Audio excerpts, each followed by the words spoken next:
Welcome to steno dictation. Dictation 5 second बाद शुरू होगा।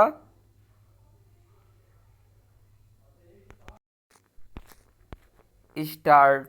राजनीति में महिलाओं का प्रवेश करना और आगे बढ़ना क्यों कठिन है, इसे समझना हो तो हिमाचल प्रदेश में मंडी से भाजपा प्रत्याशी अभिनेत्री कंगना रनौत के खिलाफ कांग्रेस नेताओं और समर्थकों की भद्दी टिप्पणियों पर गौर करें।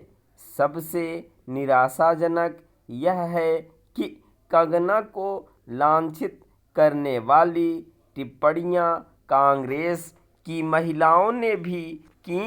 इनमें वे सुप्रिया श्रीनेत भी हैं, जो पत्रकार रह चुकी हैं और कांग्रेस की मुखर प्रवक्ता के रूप में जानी जाती हैं।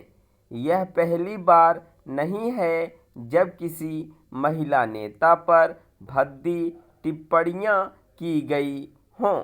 ऐसा पहले भी होता रहा है और यह तब तक होता रहेगा जब तक राजनीतिक दलों का नेतृत्व करने वाले अपने नेताओं और कार्यकर्ताओं को स्त्रियों का सम्मान करने की सही सीख नहीं देते, चूँकि वे यह काम नहीं करते।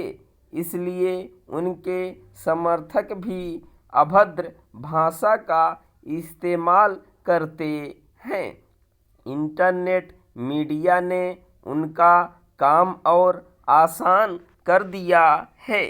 कुछ दल के समर्थक तो बेहुदगी की सारी सीमा लांघ जाते हैं। वे दूसरे दलों की महिला नेताओं के साथ पुरुष नेताओं पर भी भद्दी टिप्पणियां करते हैं। निस्संदेह बात केवल कंगना रनौत की ही नहीं है। जब भी कोई महिला और विशेष रूप से युवा महिला राजनीति में कदम रखती है तो उसे तरह तरह से लांछित किया जाता है और कई बार तो सीधे उसके चरित्र पर ही सवाल खड़े कर दिए जाते हैं।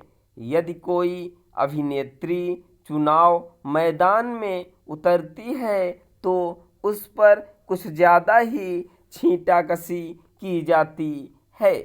कभी उसके कपड़ों और शरीर को लेकर उस पर अपमानजनक टिप्पणियां की जाती हैं, तो कभी उसके द्वारा निभाई गई भूमिकाओं को लेकर विरोधी दल की महिलाओं पर अपमानजनक टिप्पणियां करने के मामले में किसी एक दल को ही कटघरे में नहीं खड़ा किया जा सकता।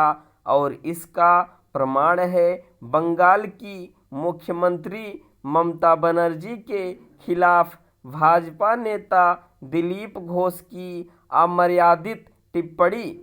यह ठीक है कि निर्वाचन आयोग ने कंगना रनौत और ममता बनर्जी के खिलाफ की गई अशोभनीय टिप्पणियों का संज्ञान लिया, लेकिन इसमें संदेह है कि वह कोई ऐसी कार्रवाई कर सकेगा जो नज़ीर बनेगी और जुबान पर काबू न रखने वालों को सही सबक मिलेगा। यह संदेह इसलिए है क्योंकि निर्वाचन आयोग के पास वैसे अधिकार नहीं जैसे होने चाहिए।